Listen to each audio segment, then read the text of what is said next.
Good afternoon, YouTube.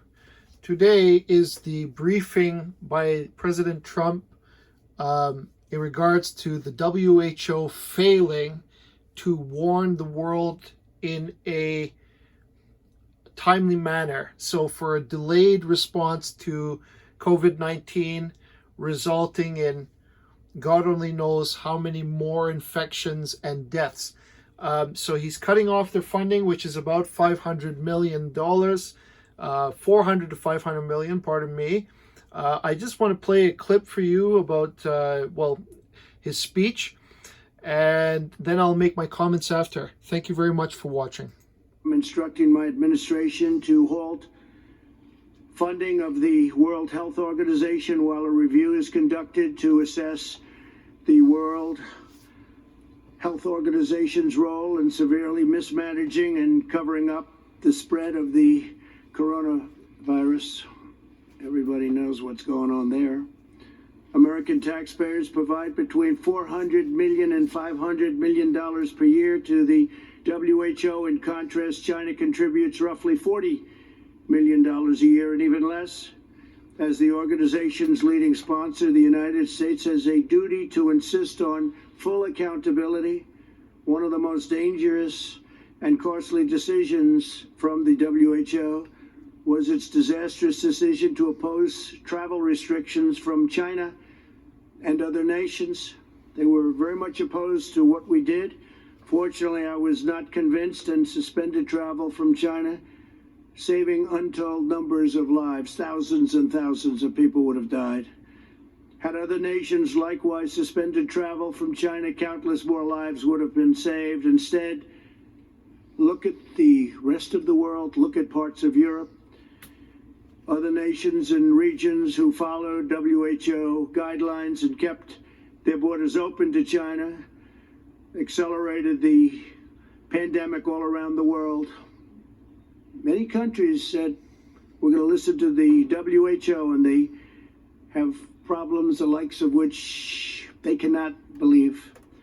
Nobody can believe. The decision of other major countries to keep travel open was one of the great tragedies and missed opportunities from the early days. The WHO's attack on travel restrictions put political correctness above life-saving measures. Travel bans work for the same reason that quarantines work. Pandemics depend on human-to-human transmission. Border control is fundamental to virus control. Since its establishment in 1948, the American people have generously supported the World Health Organization to provide better health outcomes for the world, and most importantly, to help prevent global health crises. With the outbreak of the COVID-19 pandemic, we have deep concerns whether America's generosity has been put to the best use possible. The reality is that the WHO failed to adequately obtain, vet, and share information in a timely and transparent fashion. The world depends on the WHO to work with countries to ensure that accurate information about international health threats is shared in a timely manner. And if it's not, to independently tell the world the truth about what is happening. The WHO failed in this basic duty and must be held accountable. It's time, after all of these decades. The WHO failed to investigate credible reports from sources in Wuhan that conflicted directly with the Chinese government's official accounts. There was credible information to suspect human-to-human transmission in December 2019, which should have spurred the WHO to investigate and investigate immediately. Through the middle of January, it parroted and publicly endorsed the idea that there was not human-to-human transmission happening, despite reports and clear evidence to the contrary. The delays the WHO experienced in declaring a public health emergency cost valuable time, tremendous amounts of time. More time was lost in the delay it took to get a team of international experts in to examine the outbreak, which we wanted to do, which they should have done. the inability of the WHO to obtain virus samples to this date has deprived the scientific community of essential data. New data that emerges across the world on a daily basis points to the unreliability of the initial reports, and the world received all sorts of false information about transmission and mortality. The silence of the WHO on the disappearance of scientific researchers and doctors, and on new restrictions on the sharing of research into the origins of COVID-19 in the country of origin is deeply concerning, especially when we put up by far the largest amount of money. Not even close. Had the WHO done its job to get medical experts into China to objectively assess the situation on the ground and to call out China's lack of transparency, the outbreak could have been contained at its source with very little death, and certainly very little death by comparison. This would have saved thousands of lives and avoided worldwide economic damage. Instead, the WHO willingly took China's assurances to face value, and they took it just at face value, and defended the actions of the Chinese government, even praising China for its so-called transparency. I don't think so. The WHO pushed China's misinformation about the virus, saying it was not communicable and there was no need for travel bans. They told us when we put on our travel ban, a very strong travel ban, there was no need to do it, don't do it. They actually fought us. The WHO's reliance on China's disclosures likely caused a 20-fold increase in cases worldwide, and it may be much more than that. The WHO has not addressed a single one of these concerns, nor provided a serious explanation that acknowledges its own mistakes, of which there were many. America and the world have chosen to rely on the WHO for accurate, timely, and independent information to make important public health recommendations and decisions. If we cannot trust that, this is what we will receive from the WHO. Our country will be forced to find other ways to work with other nations to achieve public health goals. We'll have no choice but to do that. Our countries are now experiencing, you look all over the world, tremendous death and economic devastation because the... Okay, so Trump will go on a little bit more to lay blame at the feet of WHO, which, in my opinion, is very much just, though the bulk of the blame is on the Chinese Communist Party. Now, I want to lead you through a little bit of my evidence that I found. Essentially, Stephen Crowder presented this idea about Taiwan, which I want you to hear quickly.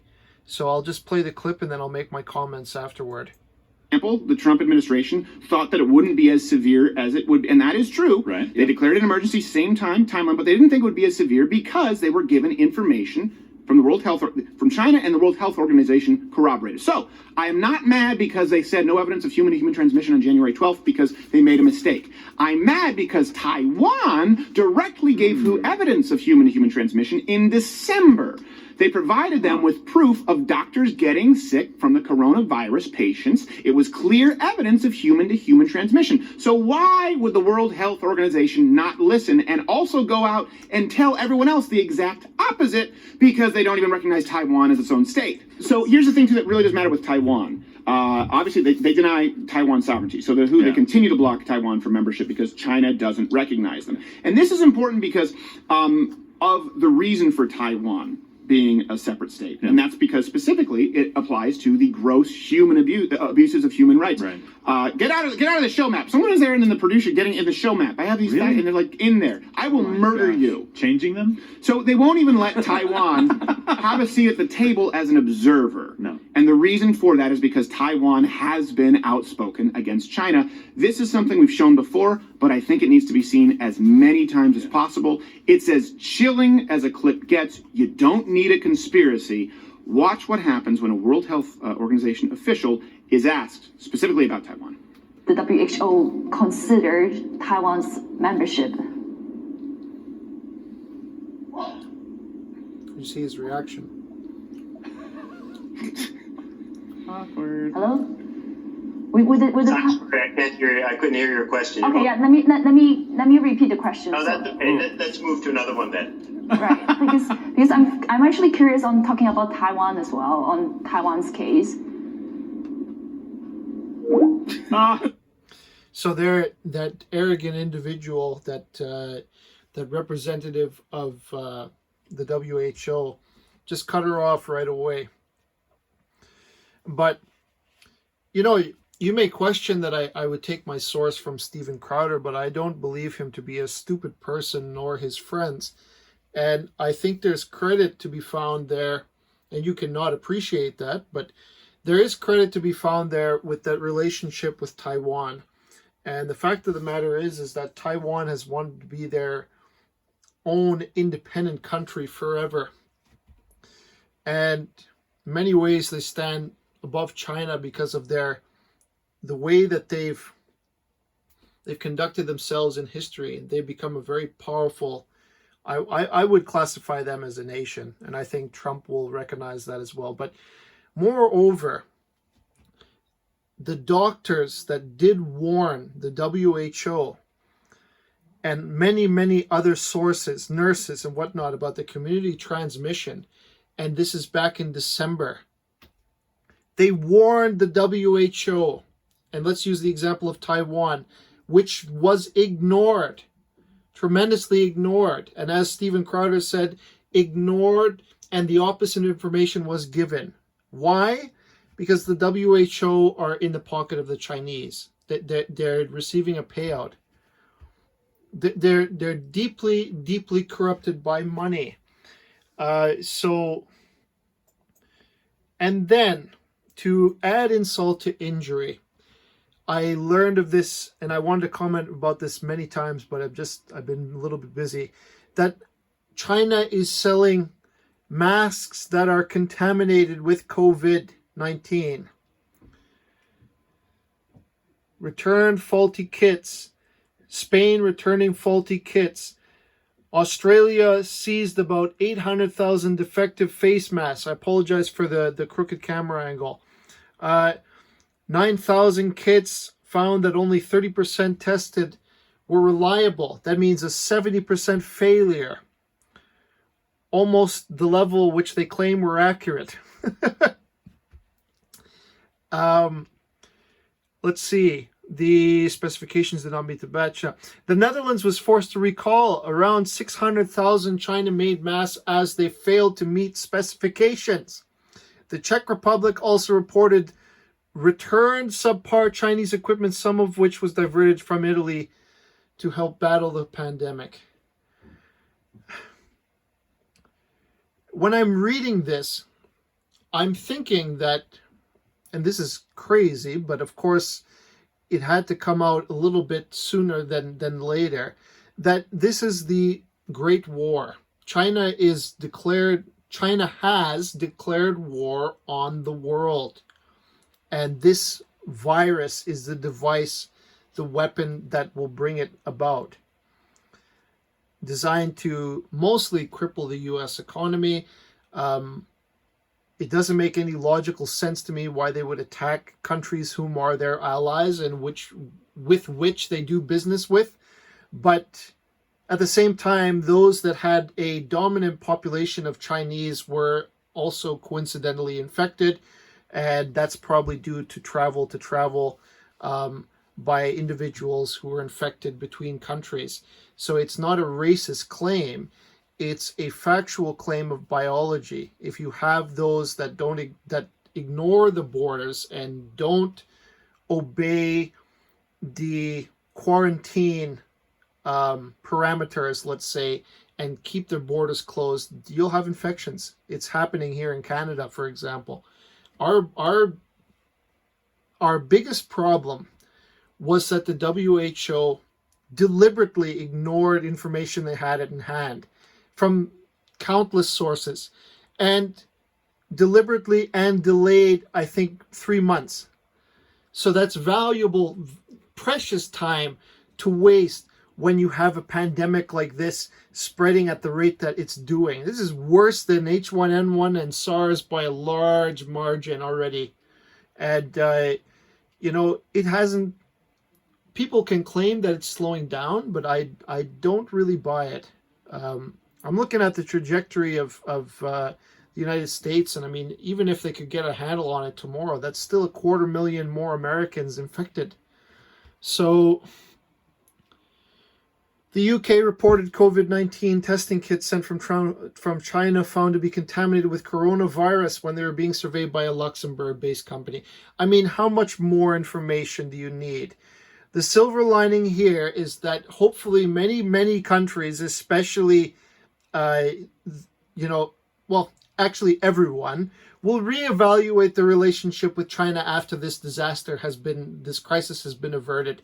Because there's no way if I was a leader, that I would trust China even remotely after this was over. The fact that, as President Trump said, that China was shrouding everything, the fact that they don't even have the virus, like that they're not able to send scientists in to study it, valuable data to study and to try to synthesize a vaccine. Impossible when you're being blocked by the WHO and China. And I mean, I call it the Great War, because I wonder when Trump will let the other shoe drop and actually lay blame at the feet of the Chinese government for this. And then you can declare war. Naturally, that would be the worst outcome, but I think it's very necessary, because who's going to let China put them back in their place? The whole time that they've been flagrantly, they've been abusing their power everywhere with every nation which they have a partnership, and it's impractical and unwise and especially stupid to continue operating under the pretense that China is of goodwill and that they don't want our deaths. That's wrong. At least the evidence shows that's the wrong idea. And the more people die from this disease, I hope they wisen up, because it's when this is all over, then there's going to be some kind of an account held. So the WHO might be the first stepping stone to that point. But I really think that there needs to be a serious accountability held for China. Thank you for watching.